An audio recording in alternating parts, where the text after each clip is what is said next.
নাটোরের বড়গ্রামে চাঁদা না দেওয়ায় ১০টি দোকান দখল করে নেওয়ার অভিযোগে জামায়াত নেতাসহ ৪ জনকে গ্রেপ্তার করেছে পুলিশ। সোমবার সন্ধ্যায় উপজেলার আহমেদপুর বাজারে এই ঘটনা ঘটে। ভুক্তভোগী জাহাঙ্গীর আলম বাদী হয়ে ৬ জনকে আসামি করে বড়গ্রাম থানায় মামলা দায়ের করার পর পুলিশ তাদেরকে গ্রেপ্তার করে।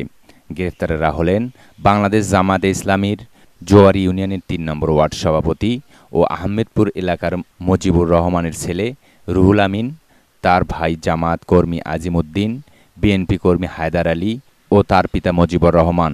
ভুক্তভোগীরা হলেন উপজেলা জোয়ারি নওগাঁপাড়া গ্রামের বাসিন্দা কোরবান আলী, শাহ আলম হোসেন, জাহাঙ্গীর আলম ও মোত্তালেব হোসেন। আমরা আমাদের সংসার চলে এই দোকানদারি করি। এই দোকানটা যদি বন্ধ থাকে তাহলে আমাদের সাংসারিক দিকটাও সমস্যায় পড়তে হবে। তো আমরা কোনো সমস্যা করবো না বিধায় আমরা সেনাবাহিনীর দ্বারস্থ হয়েছি এবং তারা আমাদের ফোন করা মাত্রই আমাদের সহযোগিতার জন্য তারা এগিয়ে আসছেন এবং ওনারাও তথ্য উপাত্ত নিয়েছেন।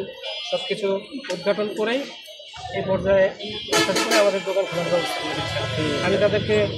আমি সেনাবাহিনীকে ধন্যবাদ জানাই এবং তারা যেন এভাবেই সাধারণ মানুষের পাশে সবসময় থাকতে পারে। এলাকার লোকে জিজ্ঞাসা করেন, আমার চাঁদা বেঁধে জিজ্ঞাসা করেন,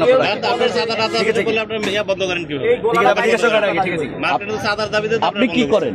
আমি ব্যবসা করেন আর রাজনীতি করেন? রাজনীতি করেন না। হ্যাঁ, দোকানদারি। আপনি কি করেন? আপনি এখানে কেন আসছেন? আমার দাদা সম্পর্কে আমার ভাই, আমরা 3 ভাই। জামাতের ওয়ার্ড সভাপতি কেটা এখানে? আপনি একটু দিকে আসেন। এই জমির মালিক আপনি? এই জমির মালিক আমার আব্বা। ওয়ারিশ সূত্রে আমরা এখানে আছি, তারপরও আমি এখানে ছিলাম না। বাবা কিভাবে মালিক? আমার আব্বা আমার তার হলে দাদার সম্পত্তি, তার বাপের সম্পত্তি 11। আমরা তার কাছে বিক্রি করছি 22 শতক, কিন্তু এখানে 11 শতক আছে। আমাদের এক ওয়ারিশ থেকে আবার 4 শতক সিএমবি ক্রয় করেছে। এখানে আমাদের তারে আছে 8 এবং আমাদের আছে 7। মসজিদ এবং এই মার্কেট সহকারে এখানে 15 শতক জমি আছে এবং উভয় পক্ষে মাপার পরে আমাদের এখান থেকে 8টা রুম পড়ে। এখান থেকে মসজিদের কোনা পর্যন্ত 8টা রুম পড়ে। তারা উভয় পক্ষে মানে তারা এবং আমরা উভয় এখানে আমিনানি মাপ হওয়ার পরে 8টা রুম পর আমাদের ভাগে পড়ার পরে সেই সময়তে মনে করেন তারা যায় থানাতে একটা অভিযোগ দায়ের করে। থানাতে একটা বুঝলেন আমাদের কিন্তু 8টা রুম। আমি একটু বিষয় জানি, থানায় অভিযোগ করেছে, এই অভিযোগ সবই জানি, উনিই তো বললেন সব কিছুই। বিষয়টা হচ্ছে যে থানায় তারা অভিযোগ করলেন, ইউনোর কাছে অভিযোগ হলো, মামলা রয়েছে। আপনারা কেন মামলায় গেলেন না?